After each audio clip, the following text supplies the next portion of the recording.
ब्रह्म सूत्र के द्वितीय अध्याय के तृतीय पाद के 16वें अधिकरण का हम लोग विचार कर रहे हैं। पूर्व अधिकरण में जीव में औपाधिक कर्तृत्व बताया गया। अविद्यावस्था में जीव कर्ता है और निरुपाधिक जीव का स्वरूप अकर्ता ही है। तो ये जो अविद्यावस्था में जीव में कर्तृत्व बताया गया वह स्वतंत्र जीव में है या ईश्वराधीन जीव में है। कोई भी कार्य करने में जीव स्वतंत्र है या ईश्वर के अधीन रह करके कार्य करता है, इत्याकारक संशय का निराकरण करने के लिए इस अधिकरण की प्रवृत्ति हुई। और ये बताया गया प्रथम सूत्र में कि जीव ईश्वराधीन रह करके करता है, स्वतः पूर्ण स्वतंत्र नहीं है। परात्तु तत्श्रुते यानी परमेश्वराधीन कर्तृत्व जीव में है। श्रुति ऐसा ही बता रही है। ये सेव साधु कर्म कारयति तम यम येभ्यो लोकेभ्य उन्निनीसते इत्यादि कौशितकी ब्राह्मण उपनिषद की श्रुति तथा अंतर्यामी ब्राह्मण ये बता रहा है कि जीव करता है, ईश्वर कारयिता है। जीव तथा ईश्वर में प्रयोज्य प्रयोजक भाव संबंध है। जीव ईश्वर में प्रयोज्य प्रयोजक भाव संबंध को मानने पर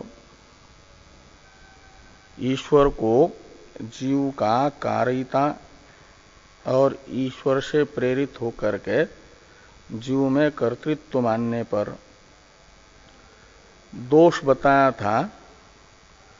ईश्वर में वैषम्य नैर्घृण्य तथा ये जीव में अकृत अभ्यागम का प्रसंग। इस प्रकार की दोष की आशंका जो मीमांसकों की है, इसका निराकरण करने के लिए इस अधिकरण का द्वितीय सूत्र है। द्वितीय सूत्र में 3 पद हैं। कृतापेक्षस्तु विहित प्रतिसिद्धा वैयर्थ्यादिभ्य। इसमें प्रथम पद है कृतापेक्ष, कृत प्रयत्नापेक्ष, द्वितीय है तु और तृतीय है विहित प्रतिसिद्धा वैयर्थ्यादिभ्य। इनमें से तु शब्द व्यावर्तक है पूर्व पक्ष की आशंका का। पूर्व पक्ष के द्वारा आशंकित जो दोष, उनका वेदांत सिद्धांत में अभाव बता रहा है तू शब्द। और कैसे अभाव होगा इसको स्पष्ट करने के लिए कहा कि कृत प्रयत्नापेक्ष, ईश्वर में नैर्घृण्य तथा वैषम्य दोष का अभाव बताने के लिए एवं जीव में अकृत अभ्यागम के प्रसंग का अभाव बताने के लिए ये प्रथम पद है कृत प्रयत्नापेक्ष। इसमें प्रयत्न शब्द से लेना है जीव के पूर्वकृत धर्माधर्मों को और पूर्वकृत धर्माधर्म के संस्कारों को तो इसलिए कृत प्रयत्न शब्द का अर्थ निकलेगा जीव के द्वारा किए गए जो पूर्व में धर्माधर्म तथा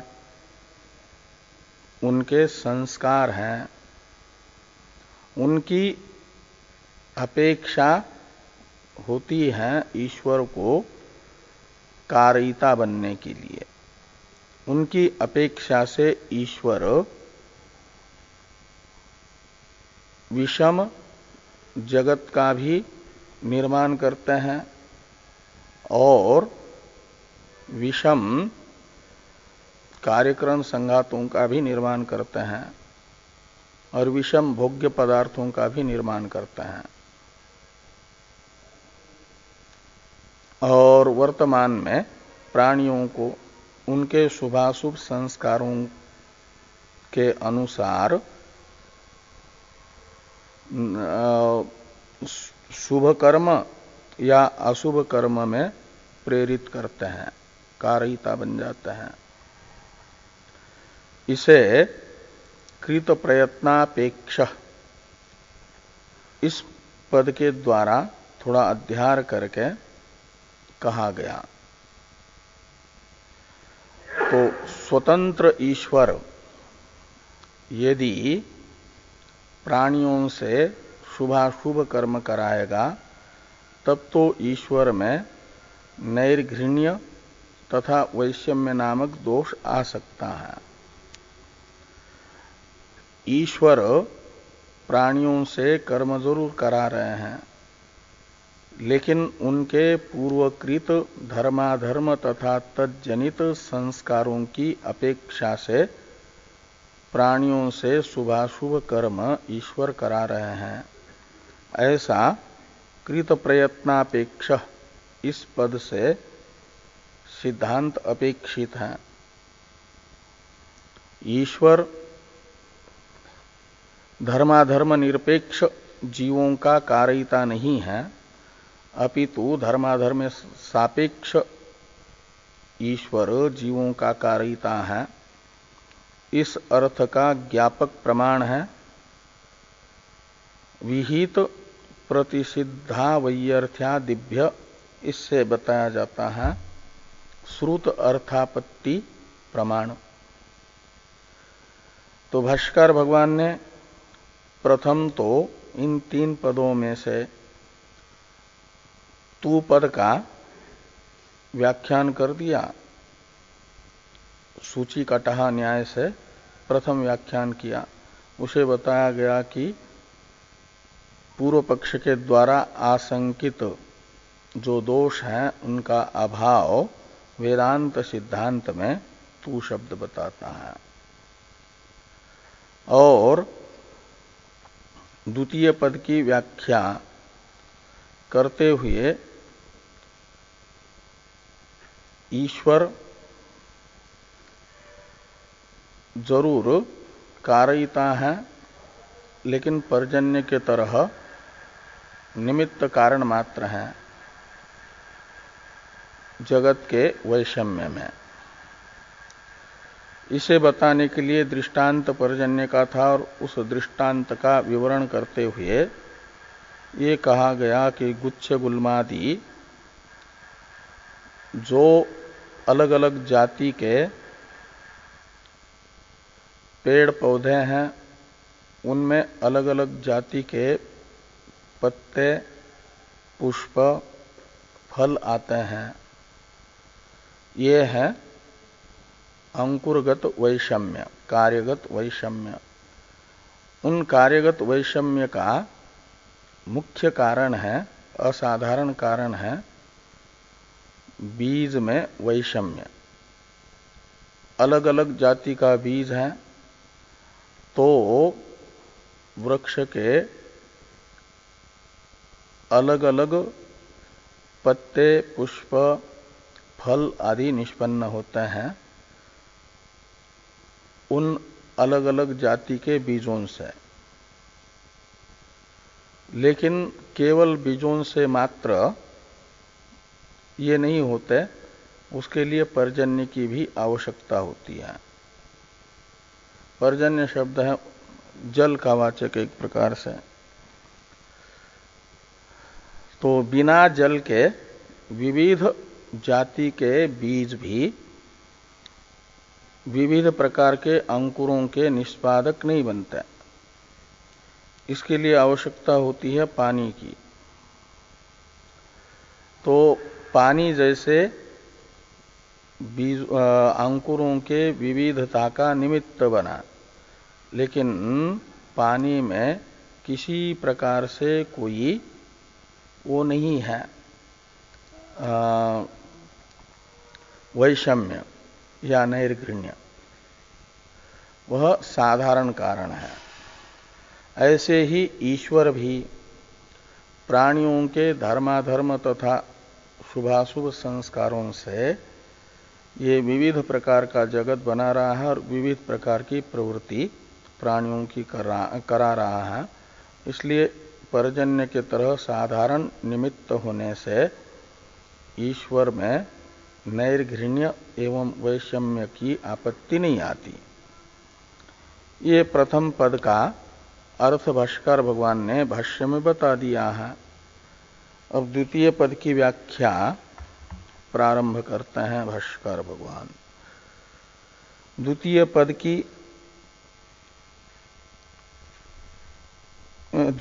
की व्याख्या तो हो गई है। प्रथम पद की ही व्याख्या में थोड़ा एक पूर्व पक्ष के द्वारा ननु इत्यादि से प्रश्न किया जा रहा है, एक आक्षेप किया जा रहा है। उस आक्षेप को पहले देखिए भाष्य में, फिर नए सदोष इत्यादि से समाधान किया जाएगा। बाद में जाकर के इस दो पूर्व पक्ष के आक्षेप का निराकरण होगा तो प्रथम पद की व्याख्या संपन्न होगी। फिर तृतीय पद की व्याख्या आरंभ करेंगे। तो अभी कृत प्रयत्नापेक्ष ये जो प्रथम पद है, इसी के व्याख्यान का अवशिष्ट अंश है। भाष्य में ननु इत्यादि से प्रारंभ हो रहा। ननु कृत प्रयत्नापेक्षत्वम एव जीवस्य परायत्ते कर्तृत्वे नोपपद्यते।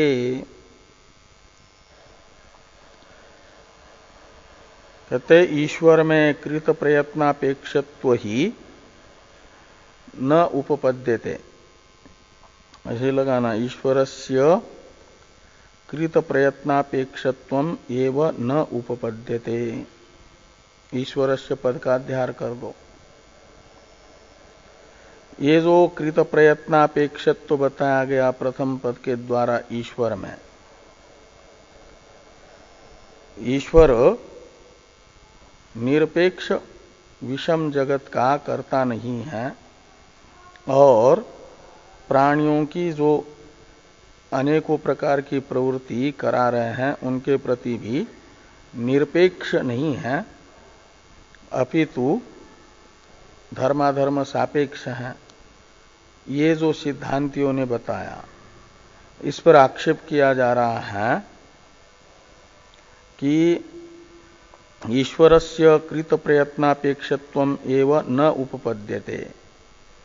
ईश्वर में कृत प्रयत्नापेक्षत्व ही उपपन्न नहीं हो सकता, सिद्ध नहीं हो सकता।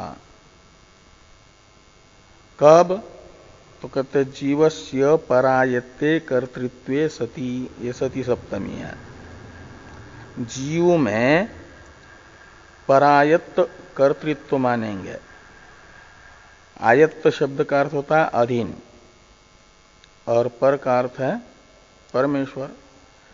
तो जीव में कर्तृत्व, जीवस्य कर्तृत्व यानी जीव का कर्तृत्व परायत्ते सती, ईश्वराधीन मानने पर, जीव के कर्तृत्व को ईश्वराधीन मानेंगे तब ईश्वर में कृत प्रयत्नापेक्षत्व ही उपपन्न नहीं हो सकता, सिद्ध नहीं हो सकता। ये आक्षेप पूर्व पक्षी का है, मीमांसकों का है। वे कहते हैं यदि ईश्वर को जीव के द्वारा किए गए कर्म की अपेक्षा से प्रयोजक मानोगे तब तो पहले यानी कृत प्रयत्नापेक्षित्व ही सिद्ध नहीं होगा। ईश्वर से प्रेरित हुए बिना जीव को करना पड़ेगा शुरू में धर्माधर्म, और तब जाकर के ईश्वर उन जीवों के द्वारा किए गए धर्माधर्म से बाद में भले ही जीवों का कारयिता बने। लेकिन शुरू वाला जो कर्तृत्व है जीवों में, शुरू एकदम प्रथम धर्माधर्म निष्पादकत्व, वह ईश्वर के बिना मानना पड़ेगा जीव में कर्तृत्व। और यदि ऐसा होगा तो प्रथम कर्तृत्व जैसे ईश्वर निरपेक्ष है जीव में, तो बाकी उत्तरोत्तर कर्तृत्व भी ईश्वर निरपेक्ष ही सिद्ध होगा।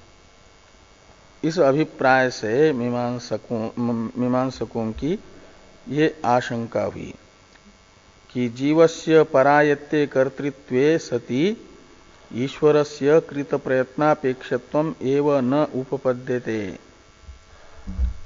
कृत प्रयत्नापेक्षत्व ईश्वर में सिद्ध नहीं हो पाएगा। नैष दोष इत्यादि से सिद्धांती पूर्व पक्षी के आक्षेप का निराकरण करते हैं। पूर्व पक्षी के आक्षेप का निराकरण करने के लिए दो विकल्प करते हैं सिद्धांती। टीका में नैष दोष इत्यादि से जो निराकरण किया जा रहा आक्षेप का, तो जिस अभिप्राय से सिद्धांती निराकरण कर रहे हैं वह अभिप्राय प्रकट करते हैं टीकाकार दो विकल्प करके। किम ईश्वरस्य कारयितृत्वे जीवस्य कर्तृत्वं न स्यात् इति आपाद्यते उत चक्र का पत्तिर्वा।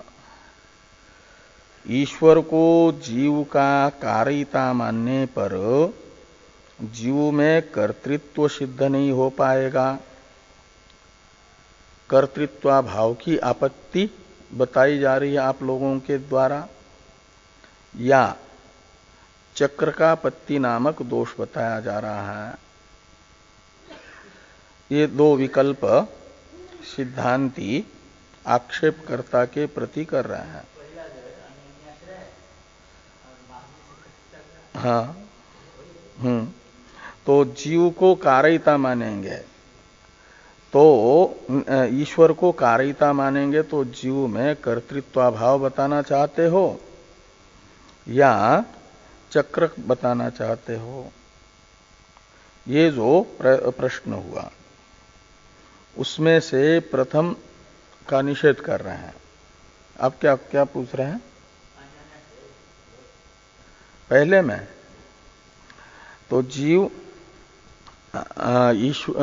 कर्ता बने तब जाकर के उनके द्वारा किए गए कर्मों की अपेक्षा से कारयितृत्व जीव में आ जाए, ईश्वर में आ जाए, और ईश्वर कारयिता बने तब जाकर के कर्तृत्व बने। ये अनुन्याश्रय दोष आ जाएगा पहले में।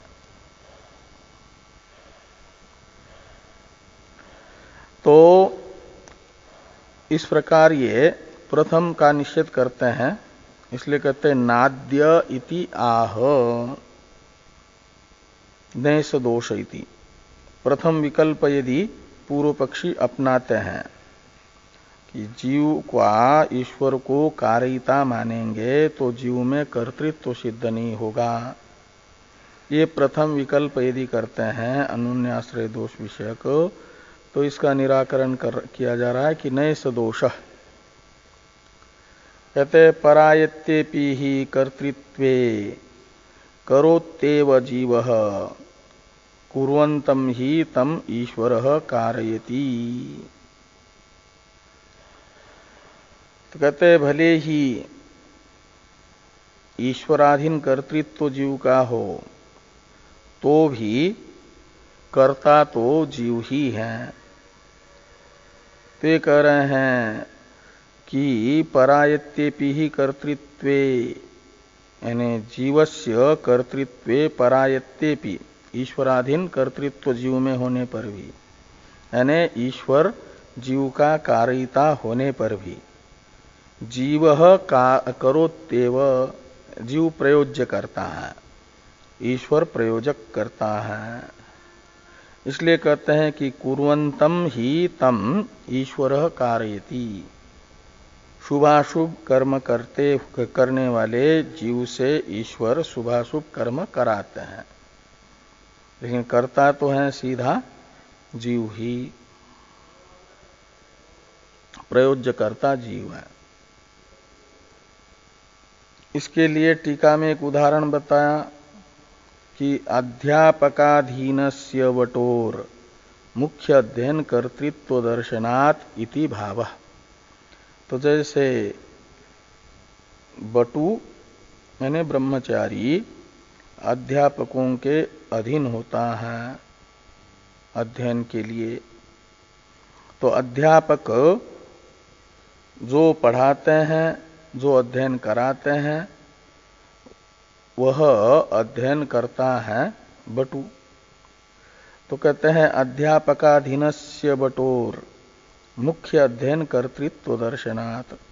अध्ययन कर रहा है ब्रह्मचारी और अध्ययन करने वाले ब्रह्मचारी को अध्यापक अध्ययन करा रहे हैं।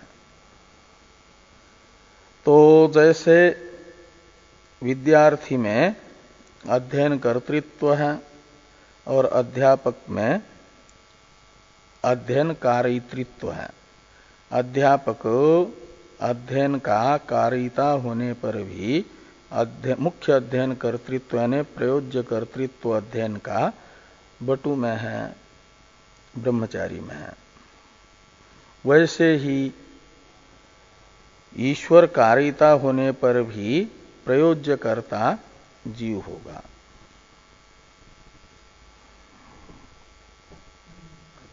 हाँ हाँ हाँ, अध्यापन कारिता की तरह है। हाँ, प्रेरणा तो गौण है, मुख्य है प्रवृत्ति। प्रवृत्ति संपन्न हो इसके लिए प्रेरणा दी जाती है प्रेर्य को। तो प्रेर्य का व्यापार प्रधान है। हाँ, प्रेरक का गौण है। तो मुख्य अध्ययन कर्तृत्व दर्शनाथ। तो आगे हैं इस प्रकार ये प्रथम जो दोष था, ईश्वर को कारिता मानने पर जीव में कर्तृत्व सिद्ध नहीं हो पाएगा, ऐसा यदि आक्षेप करना चाहेंगे पूर्व पक्षी, तो उसका निराकरण वो हो गया नैष दोष से लेकर के कुर्वन्तम ही तम कारयति ईश्वरः यहाँ तक। अब अपिच इत्यादि की अवतरण टीका है, इससे द्वितीय विकल्प का निराकरण किया जा रहा है। इसलिए टीकाकार लिखते हैं कि चक्रकम निरस्यति अपिचेति। चक्रक का निराकरण किया जाता है कि अपिचैति। भाष्य में देखिए, अपिच पूर्व प्रयत्नम अपेक्ष इदानीं कारयति, पूर्वतरंच प्रयत्नम अपेक्ष पूर्वम अकारयत इति अनादित्वात् संसारस्य इति अनवद्यम। अनवद्यम के पास में थोड़ा शेष करने के लिए टीकाकार कहते हैं कि अनवद्यम जीवस्य कर्तृत्वम ईश्वरस्य कारितृत्वंच इति शेषः। ये टीका में ना, अनवद्यम के बाद में इतना पाठ समझ लेना चाहिए। कहते हैं कि जीव और ईश्वर में प्रयोज्य प्रयोजक भाव संसार अनादि होने के कारण संपन्न हो जाता है चक्रक के बिना ही। यदि जिनके मत में सादी है संसार, उनके मत में भले ही ये आपत्ति आ जाए, लेकिन ईश्वर जो है, ये संसार अनादि होने के कारण ये चक्र का पत्ति नामक दोष नहीं आता। इसी अभिप्राय से लिखते हैं कि पूर्व प्रयत्नम अपेक्ष इदानीं कारयति। जीवों के जो पूर्व में किए गए धर्माधर्म हैं उनकी अपेक्षा से इस समय उनसे धर्माधर्म करा रहे हैं ईश्वर।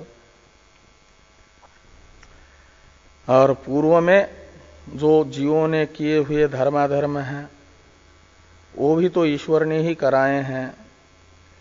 तो वो अभी वर्तमान में जिन धर्माधर्मों की अपेक्षा से ईश्वर जीवों का कारयिता बन रहा है, वे धर्माधर्म करते समय ईश्वर जीवों का कारयिता कौन से धर्माधर्म को लेकर के हुआ? उस समय पूर्व धर्माधर्म का अनुष्ठान करने के लिए जीवों का कारयिता बनते समय जिन धर्माधर्मों की अपेक्षा थी वे धर्माधर्म कौन से हैं? तो कहा पूर्वतरंच प्रयत्नम अपेक्ष पूर्वम अकारयत। जो पूर्व धर्माधर्म हैं उनका कारयिता यानी जीवों के द्वारा अनुष्ठातयिता ईश्वर बने। उस समय कारयिता बनने के लिए जीवों के पूर्व कर्म से भी पूर्ववर्ती, जिनको पूर्वोत्तर कहा जाता है, पूर्वोत्तर कर्म धर्माधर्म है, उनकी अपेक्षा से ईश्वर ने पूर्ववर्ती धर्माधर्म का अनुष्ठान कराया। और उन पूर्वोत्तर धर्माधर्म का अनुष्ठान जीवों से कराने के लिए उनसे भी पूर्वतम, जो पूर्वतम है उनकी अपेक्षा से ईश्वर पूर्वोत्तर का कारयिता बन जाता है।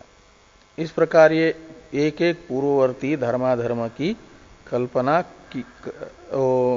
करती ही रहनी है, क्योंकि संसार अनादि है, प्रवाह रूप से अनादि है। तो संसारस्य अनादित्वात् लगा देना कि जीवस्य कर्तृत्वम ईश्वरस्य कार्यतृत्वंच इति कार्यतृत्वंच अनवद्यम, ये अनवद्य है। अवद्य कहते हैं सदोष, अनवद्य का अर्थ निकलेगा निर्दोष। तो जीव में कर्तृत्व, ईश्वर में कार्यतृत्व, वेदांत मत में संसार प्रवाह रूप से अनादि होने के कारण निर्दोष है। प्रयोज्य प्रयोजक भाव जीवेश्वर का दोष रहित है।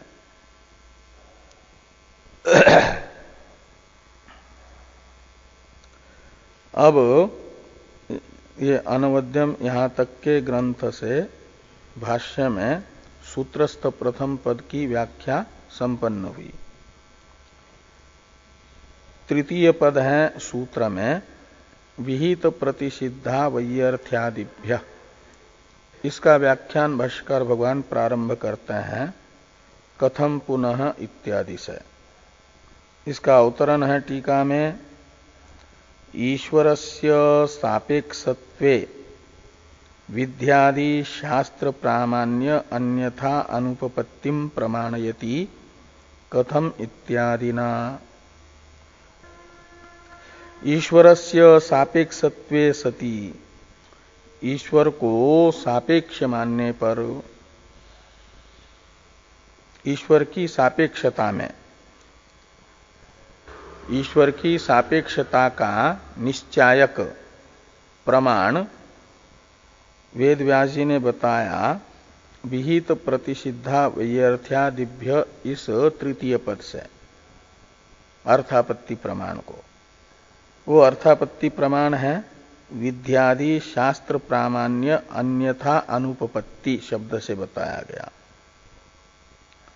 विद्यादि में आदि शब्द से निषेध को ले लेना, तो विधि निषेध रूप जो शास्त्र, उस विधि निषेधात्मक शास्त्र में प्रामाण्य ईश्वर को सापेक्ष माने बिना अनुपपन्न है।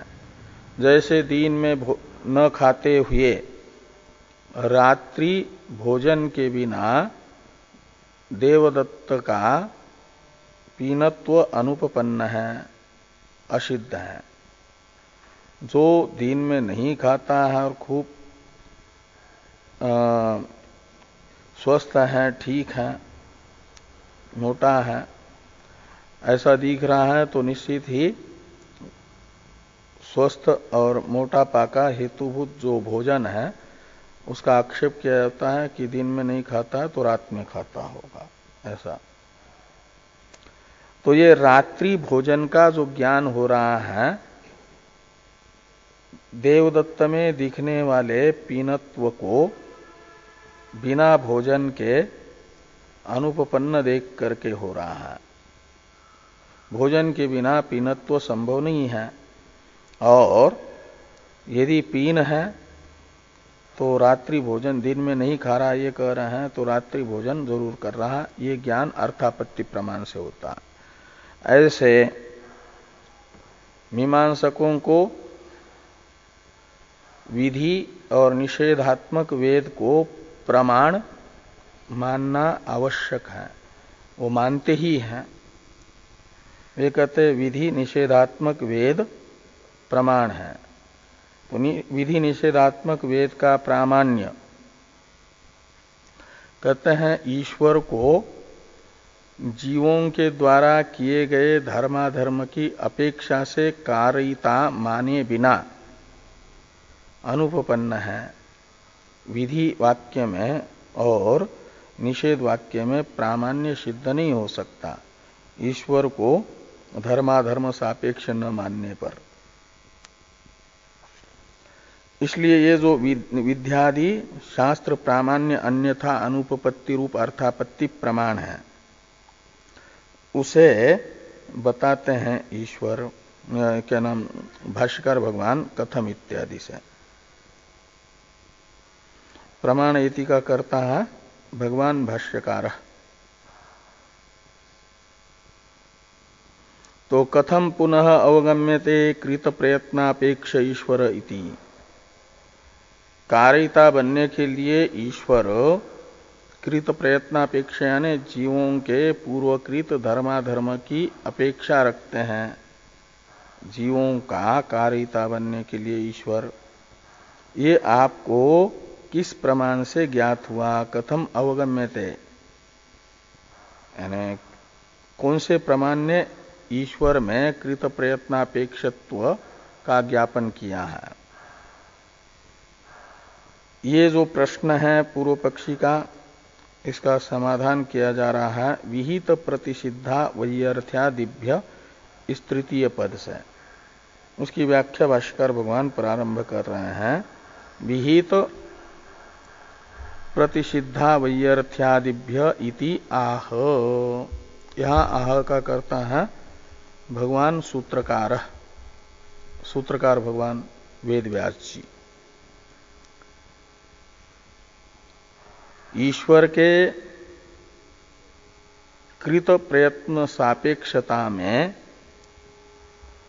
प्रमाण बताने वाला ये तृतीय पद है, विहित प्रतिसिद्धा वैयर्थ्यादिभ्य। इसी के लिए सूत्र में पद प्रयोग किया है वेद व्यास जी ने। इसी का स्पष्टीकरण है एवं ही स्वर्ग कामो यजेत ब्राह्मणो न हंतव्य इत्येवं जातीयकस्य विहितस्य प्रतिसिद्धस्य च अवैयर्थ्यं भवति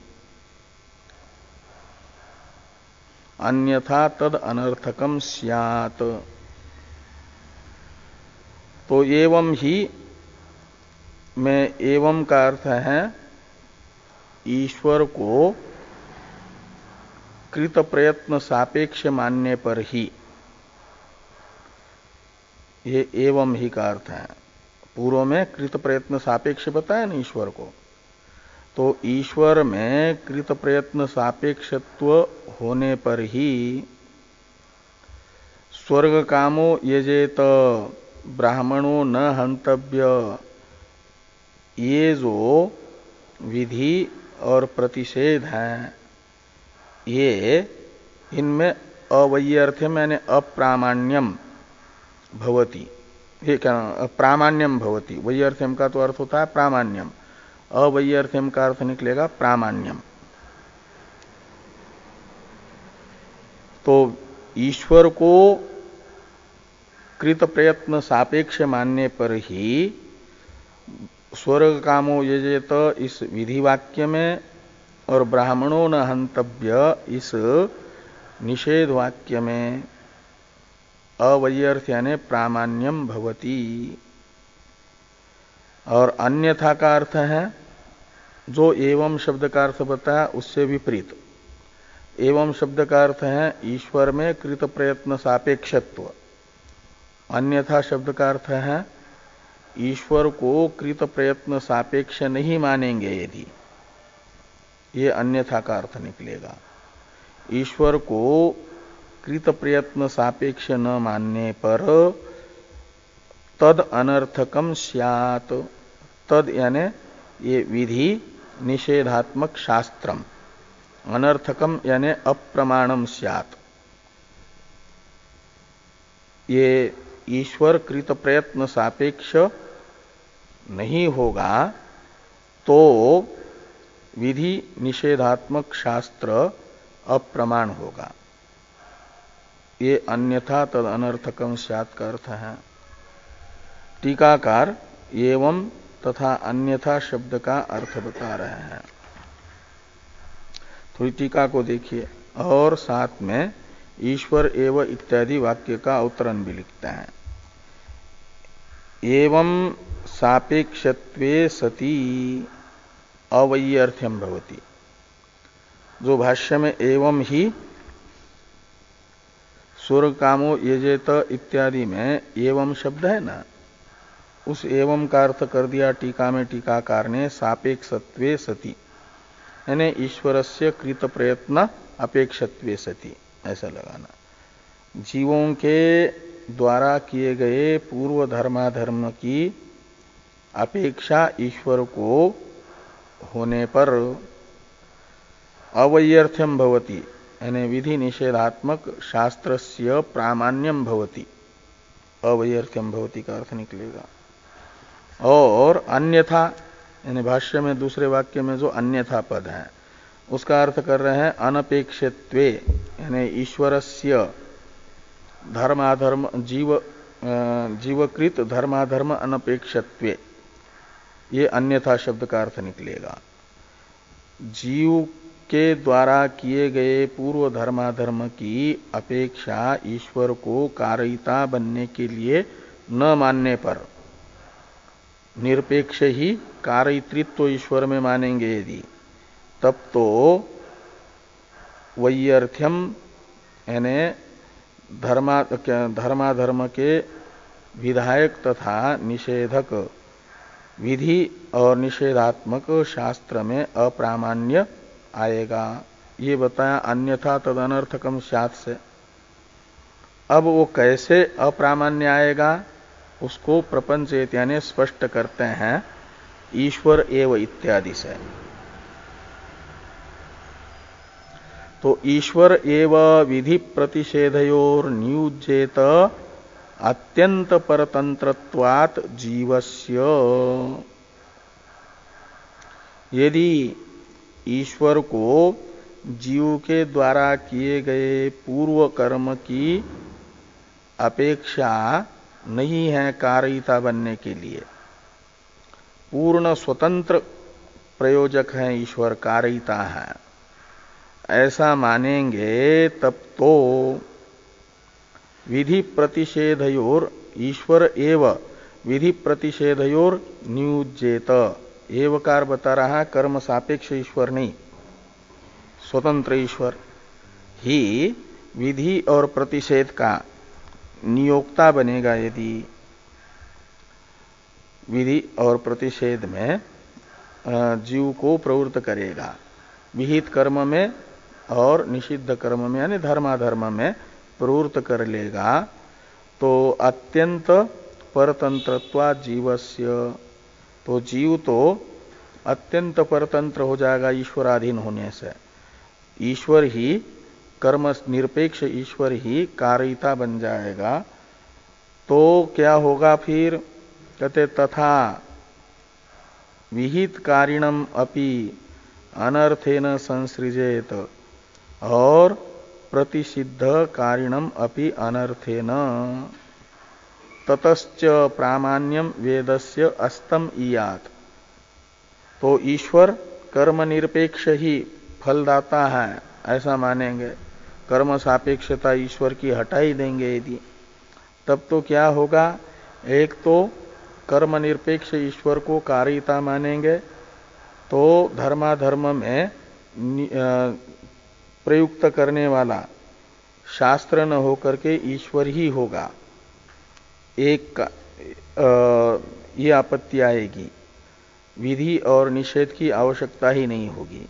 और दूसरी आपत्ति आएगी कि धर्म करने वाले को भी धर्म की अपेक्षा धर्म का फल नहीं भुगवाता ईश्वर, कर्म सापेक्ष ही नहीं, तो फिर धर्म करने वाले को भी अनर्थेन यानी दुखेन संसृजेत, तो दुख प्राप्त करा दे, और प्रतिषिद्ध कारिणम अपि अर्थेन संसृजेत, तो प्रतिषिद्ध कार्य ने अधर्म करने वाला जो है पापी है उसे भी स्वर्ग का सुख प्रदान करें और धर्मात्मा को नरक भेज दें। ये आपत्ति आएगी।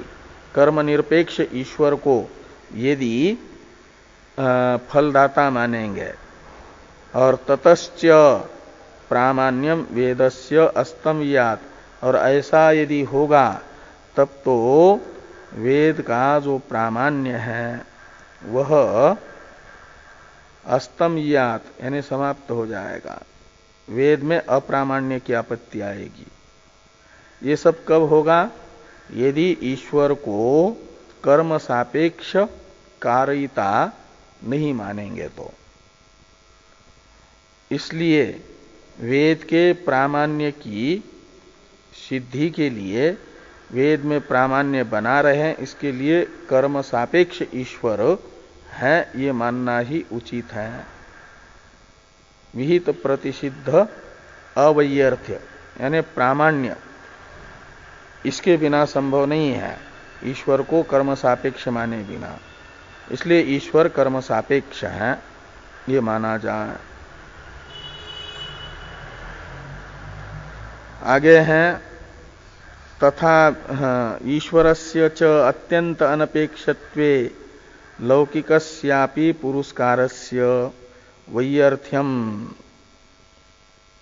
तो ईश्वर को यदि अत्यंत निरपेक्ष मानेंगे, पूर्ण स्वतंत्र मानेंगे फल देने के लिए, तो लौकिक जो पुरस्कार यानी प्रयत्न है वह भी व्यर्थ हो जाएगा, क्योंकि ईश्वर जीवों के द्वारा किए गए प्रयत्न की अपेक्षा फल देने के लिए करता ही नहीं। अपनी मर्जी से जिसको जो देना चाहे वो देगा। तो लौकिक प्रयत्न भी जो किए जा रहे हैं वह भी व्यर्थ होने की आपत्ति आएगी। ये सब दोष आते हैं कब? यदि ईश्वर को कर्म निरपेक्ष मानते हैं तब। इसलिए और ये सब दोष मीमांसकों को भी अभिष्ट नहीं है। इन दोषों से बचने के लिए आवश्यक है ईश्वर को कर्म सापेक्ष मानना। इसलिए वेद के प्रामाण्य के लिए, वेद का प्रामाण्य अन्यथा अनुपपत्ति रूप जो अर्थापत्ति प्रमाण है, ये बता रहा है कि ईश्वर कारिता है लेकिन धर्माधर्म की अपेक्षा से, जीवों के कर्म की अपेक्षा से जीवों से धर्माधर्म कराते हैं। ये मानना ही यही ज्ञापित होता है। थोड़ी टीका है, टीका को देखिए थोड़ा।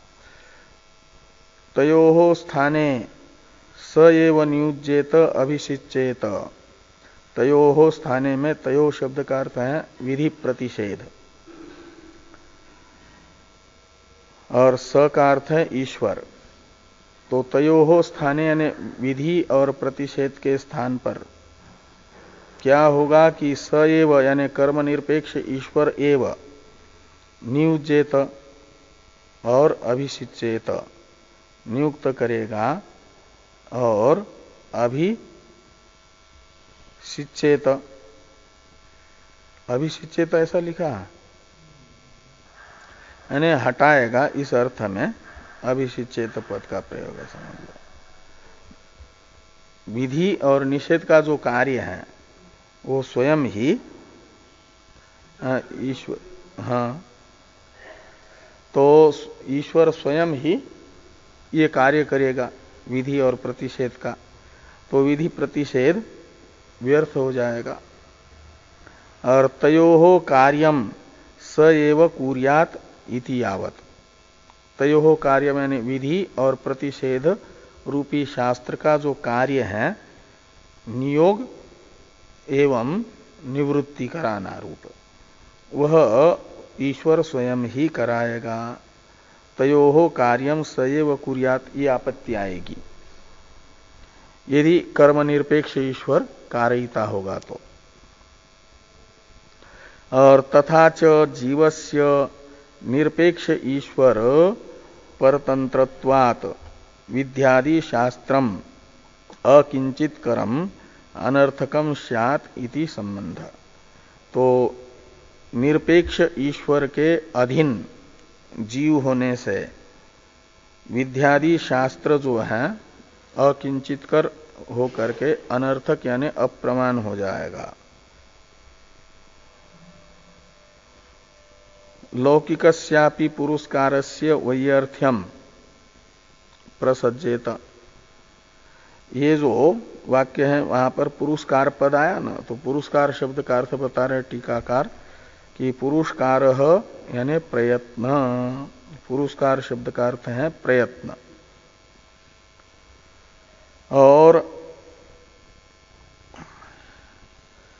ये जो तृतीय पद है विहित प्रतिषिद्धा वैयर्थ्यादिभ्य, इसमें से आदि को छोड़ करके विहित प्रतिषिद्धा वैयर्थ्यात इतने की व्याख्या एक प्रकार से हो गई है। आदि शब्द का जो मूल सूत्र में प्रयोग है तृतीय पद में, उस आदि पद से ग्राह्य अर्थ को तथा इत्यादि से भाष्कर भगवान बता रहे हैं। इसका अवतरण है टीका में कि आदि शब्दार्थम आह तथा इति, आदि शब्द का अर्थ बताते हैं तथा देश काल निमित्तानाम पूर्वोक्त दोष प्रसंगश्च, तो देश काल निमित्त जो है उनमें भी पूर्वोक्त दोष आएगा, दोष का प्रसंग आएगा। एक यानी तथा देश काल निमित्तानाम वैयर्थ्यम, इसके साथ लगाना इसको, तो तथा देश काल निमित्तानाम वैयर्थ्यम प्रसज्जेत, ऐसा अन्वय करना। तो जैसे लौकिक प्रयत्न व्यर्थ हो रहा है, लौकिक प्रयत्न में वैयर्थ्य की आपत्ति आ रही है, कब? ईश्वर को अत्यंत निरपेक्ष मानने पर।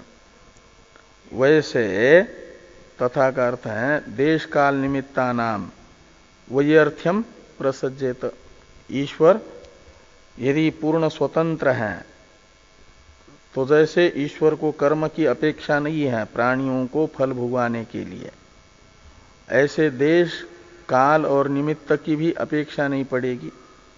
तो देश काल और निमित्त इनमें भी वैयर्थ्य की आपत्ति आएगी ईश्वर को कर्म निरपेक्ष मानने पर। ये एक दोष आदि शब्द से ग्राह्य, लौकिक पुरुष प्रयत्न, पुरुषकार यानी प्रयत्न जैसे व्यर्थ होगा, ऐसे देश काल निमित्त में भी वैयर्थ्य का प्रसंग आएगा। और दूसरा दोष बता रहे हैं आदि शब्द से ग्राह्य पूर्वोक्त दोष प्रसंगश्च, पूर्वोक्त दोष है अकृत अभ्यागमादि दोष। ये टीका में टीकाकार लिखते हैं कि पूर्वोक्त दोषो अकृत अभ्यागमादि, जीवों में अकृत अभ्यागम का प्रसंग नामक जो दोष बताया गया था वह भी आएगा। कब? यदि कर्म फल देने में ईश्वर कर्म निरपेक्ष होगा, पूर्ण स्वतंत्र होगा, बिना जीवों के द्वारा किए गए कर्म के ही जीवों को फल देगा, तो ये आपत्ति आएगी, अकृत अभ्यागमादि दोष का प्रसंग। इत्येवं जातीयकम दोष जातम आदि ग्रहणेन दर्शयति। विहित प्रतिषिद्धा वैयर्थ्यादिभ्य में आदि पद का ग्रहण करके भगवान वेद व्यास जी ने इन सब दोषों की प्राप्ति का भी प्रसंग उस पक्ष में बताया जिस पक्ष में ईश्वर को कर्म निरपेक्ष कारयिता एवं फल प्रदाता माना जाएगा। उस पक्ष में ये सब दोष आ सकते हैं, अन्यथा पक्ष वाले में। और ईश्वर को कर्म सापेक्ष मानेंगे तो प्रामाण्य सिद्ध होगा। कर्म सापेक्ष कारित्व और फल विधातृत्व ईश्वर में मानेंगे तो विधि प्रतिषेधात्मक शास्त्र भी प्रमाण होगा, लौकिक प्रयत्न भी सफल होगा, और देश काल निमित्तों में भी वैयर्थ्य का प्रसंग नहीं आएगा, अकृत अभ्यागमादि दोष का प्रसंग भी नहीं आएगा, क्योंकि ईश्वर बिना कर्म के न तो फल देते हैं और न तो कुछ कराते हैं, कर्म सापेक्ष प्रवृत्ति कराते हैं। इसलिए ईश्वर में भी क्या नाम है, वैषम्य नैर्घृण्य नामक दोष नहीं आएगा, और जीवों में अकृत अभ्यागमादि का प्रसंग नहीं आएगा, ये कहा गया। इस प्रकार ये जो है, अच्छा ये एक वाक्य है टीका में, तस्मात् कर्म सापेक्ष ईश्वरस्य कारित्रित्वात्